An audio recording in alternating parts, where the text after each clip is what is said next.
Okay, so you're here because, let's be honest, you love to think, you love to wrap your head around these big, like really big ideas. Absolutely. And you want to do it without, feeling completely lost. That's the whole point. That's the whole point. Yeah. And that is exactly why we're here with you on the deep dive. Today, we're diving into a realm that's, honestly, it's pretty mind-bending. It is. And we're going to be looking at some of the biggest questions about existence, but through a lens that, honestly, I wasn't expecting. Yeah, it's a kind of a wild ride. It's a unique one, for sure.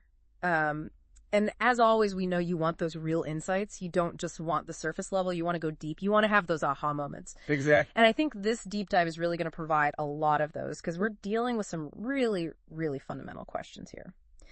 So, the text we're looking at today is called Reality, According to the Adeptus Mechanicus, a grim-dark codex of the hidden machine.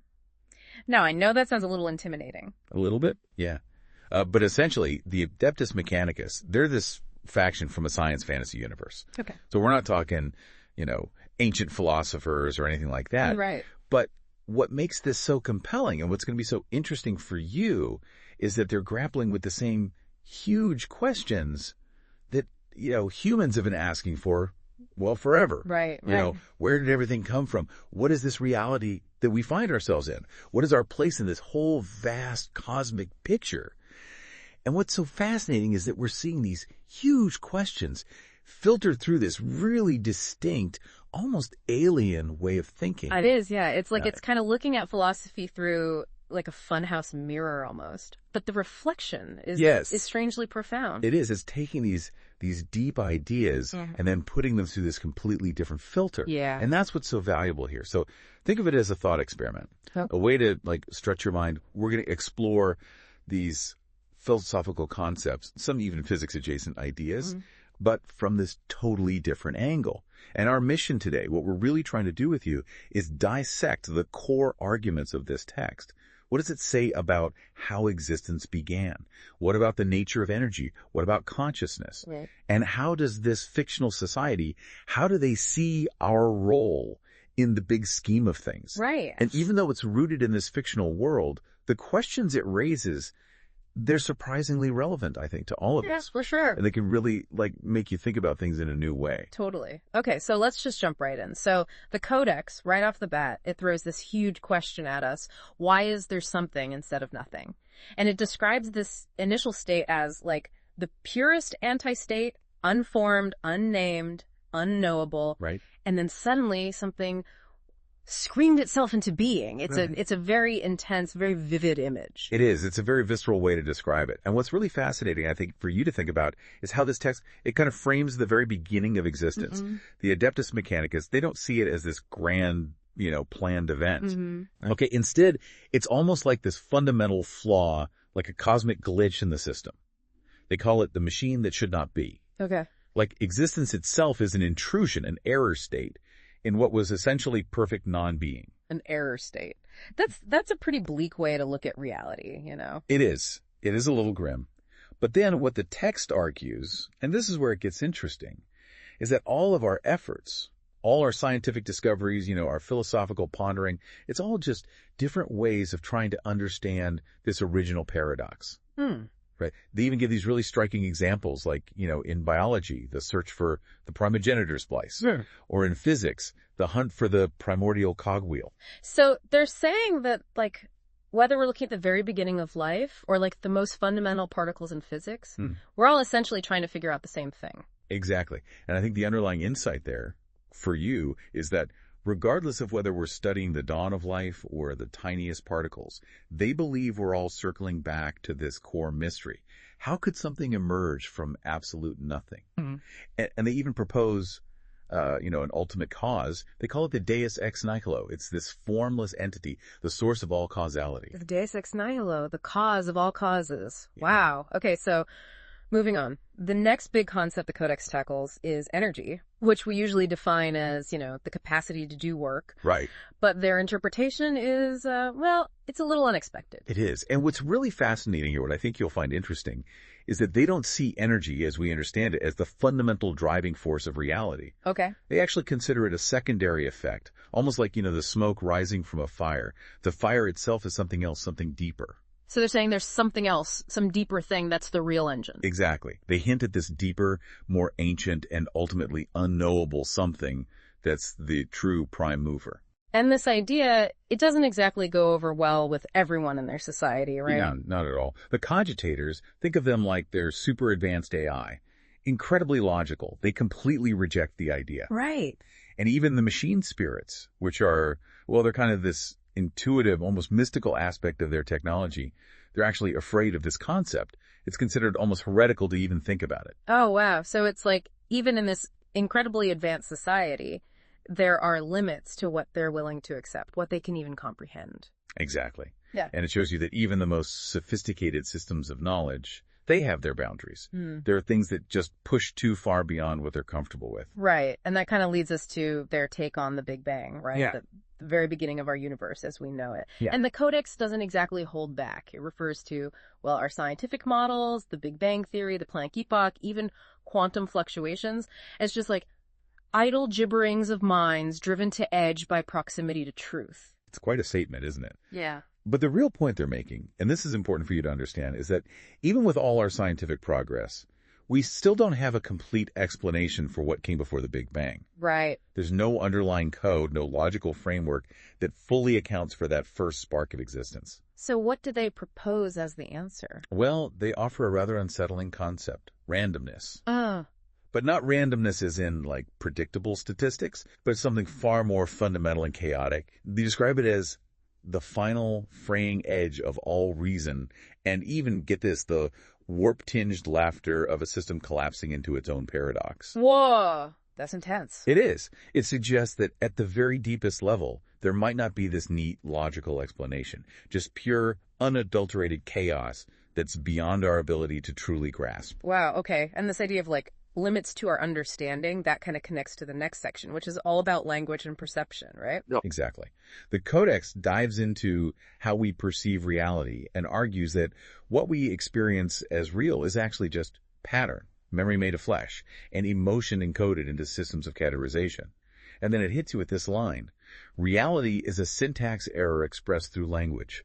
Syntax error, huh? Okay, break that down for me. What are they getting at there? Essentially, they're saying that our understanding of reality is shaped by the very tools we use to describe it, which is primarily language. Okay. Think about it. Yeah. Language forces us to categorize, to put things in boxes, to impose a structure on a world that might actually be far more fluid and interconnected than our words allow us to see.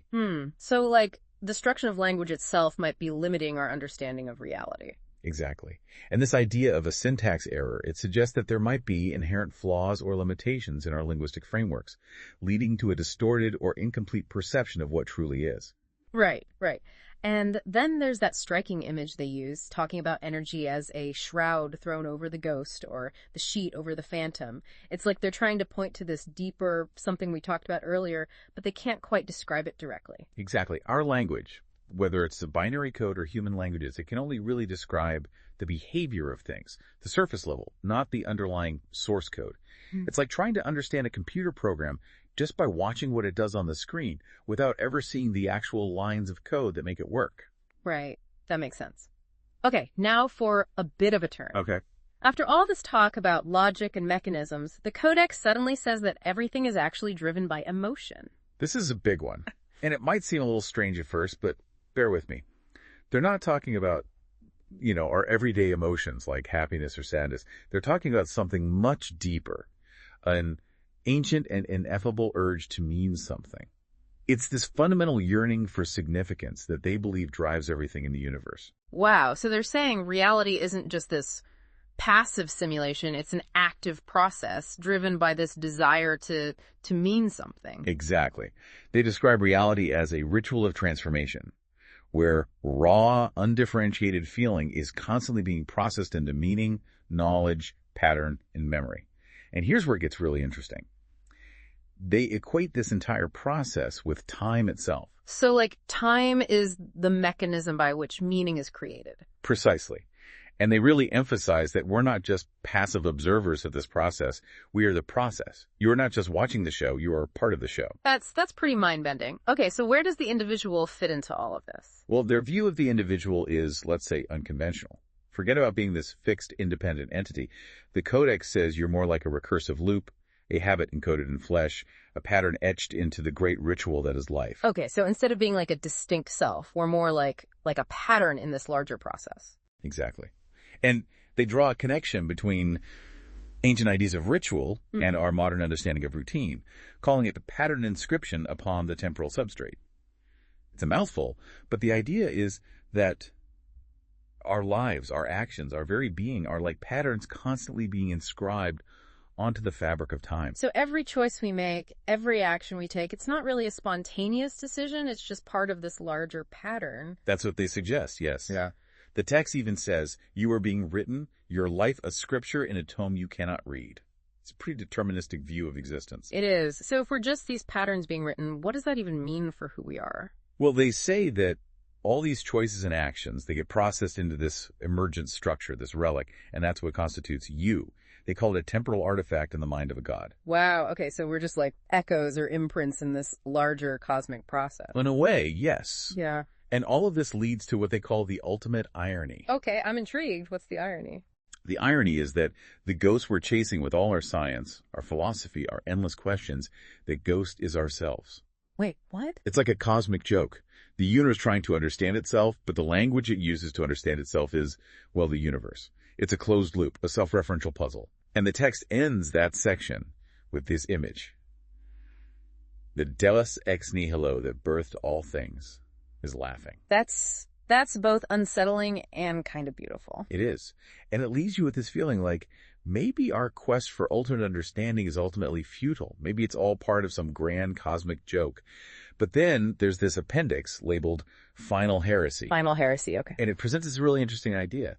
To live, then, is to be understood. Not to be correct, not to be right, but to express some shard of that primal feeling, to inscribe it into the circuits of another across space, across time. So it's not about finding the right answers. It's about connecting, about being understood. Exactly.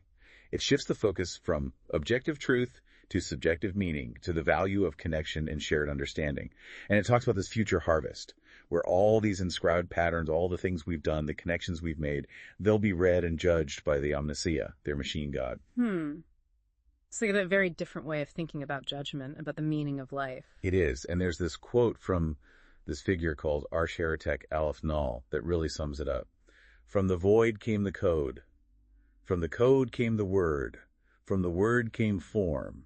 From form came pain. Thus reality was born. That's quite a statement. It is. It's a very concise and very bleak summary of their entire worldview. But I think it highlights the power of exploring these unconventional perspectives. Even though it's coming from this fictional world, it forces us to confront our own assumptions about reality, about who we are, about what it all means.